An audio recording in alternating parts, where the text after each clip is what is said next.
DSC 2025లో అక్రమాలు, scam అంటూ అన్ని శాప్ వైపే చూపెడుతూ ఉన్నాయి.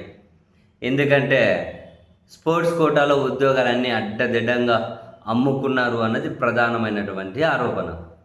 ఈ క్రమంలో గమ్మత్తైనటువంటి హెడ్డింగ్ అనిపించింది ఈరోజు పత్రికల్లో. డిఎస్సిలో కప్పిపుచ్చుకునే గేమ్స్ అని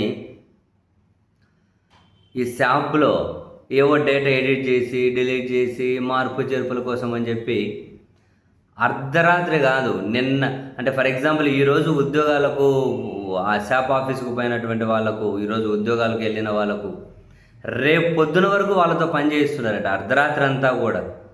అరే! ఇది భలే గమ్మత్తు అనిపించింది. అంటే ఏం చేస్తున్నారంటే వీళ్ళు రాసుకుంటూ వచ్చారు. క్రీడా కోటా డిఎస్సి పోస్టుల భర్తీలో అక్రమాలు చోటు చేసుకోవడంతో అర్ధరాత్రి వేళ శాప్‌లో హైడ్రామా నడిచింది. సోమవారం ఉదయం విధులకు హాజరైన ఉద్యోగులు మరుసటి రోజు మంగళవారం ఉదయం 7 గంటల తర్వాతనే ఇళ్లకు చేరారట. వామ్మో! ఏం చేసినారు? శాప్ ఉన్నతాధికారి సైతం సోమవారం అర్ధరాత్రి 3 గంటల తర్వాత కార్యాలయం నుంచి ఇంటికి వెళ్తే తిరిగి ఉదయం 7 గంటలకే కార్యాలయానికి తిరిగి వచ్చినట్లు విశ్వసనీయ వర్గాల సమాచారం అట. ఉద్యోగులకు షిఫ్టులు వేసి మరీ కార్యాలయం పని వేళల కంటే ముందుగా రప్పించి అర్ధరాత్రి వరకు పని చేయించడం గమనార్హం. తాము చెప్పిన సమయానికి రాకపోతే, చెప్పిన పని చేయకపోతే సస్పెన్షన్ వేటు వేయడంతో పాటు బదిలీ చేస్తామని సాక్షాత్తు శాప్ చైర్మన్ బెదిరింపులకు పాల్పడినట్లు ఉద్యోగులు వాపోతున్నారట. మంగళవారం రాత్రి వరకు ఇదే తంతు నడిచిందట.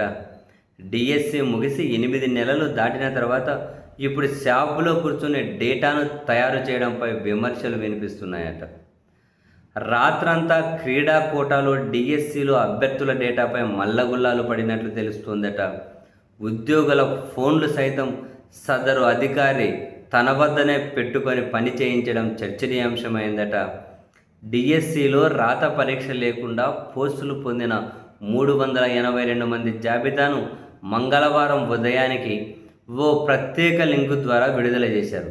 ఇలా విడుదల చేయాలంటే రాత్రంతా కూర్చొని పని చేయాలా? ఆల్రెడీ డేటా లేకుండానే ఉద్యోగాలు ఇచ్చింటారా? ఏందయ్యా కామెడీ కాకుంటే. సరే, మొత్తం మీద ఒక ప్రత్యేక లింకు ద్వారా విడుదల చేశారట మంగళవారం ఉదయానికి. దీంతో కొద్ది గంటల్లోనే ఆ లింకులోని డేటాలో మళ్ళీ మార్పులు కనిపించాయట.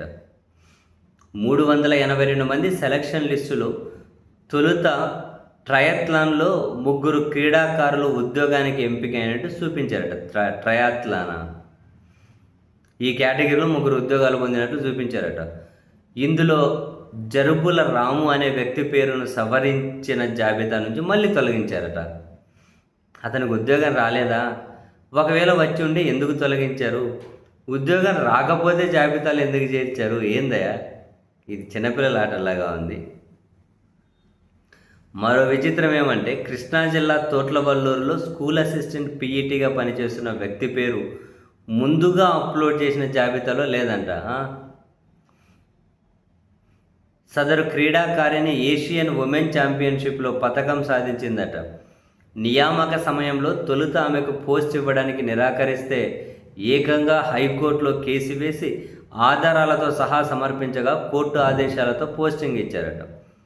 ఇలా జాతీయ స్థాయిలో రాణించి క్రీడా కోటాలో ఉద్యోగం దక్కని అర్హులైన ఎందరో క్రీడాకారులు రిట్ పిటిషన్లు దాఖలు చేశారు. కానీ 382 మంది జాబితా చూస్తే క్రీడల్లో పతకాలు సాధించిన వారి కంటే participation, inter district, state championship ఇందులో పాల్గొన్న వ్యక్తులకు మాత్రమే పోస్టులు రావడంపై క్రీడాకారులు ఆందోళన వ్యక్తం చేస్తున్నారట.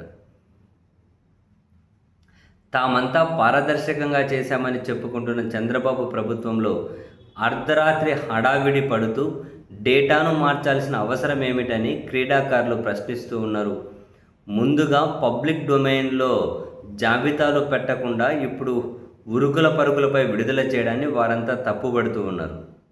ఇక్కడ ఎంపిక చేసిన జాబితా ఇచ్చారే తప్ప 1:5 నిష్పత్తిలో ఉద్యోగాలకు ప్రాథమికంగా ఎంపిక చేసిన 2000 మంది క్రీడాకారుల జాబితాను ఎందుకు ప్రదర్శించడం లేదని ఉద్యోగం దక్కని అర్హులైన క్రీడాకారులు నిలదీస్తున్నారు.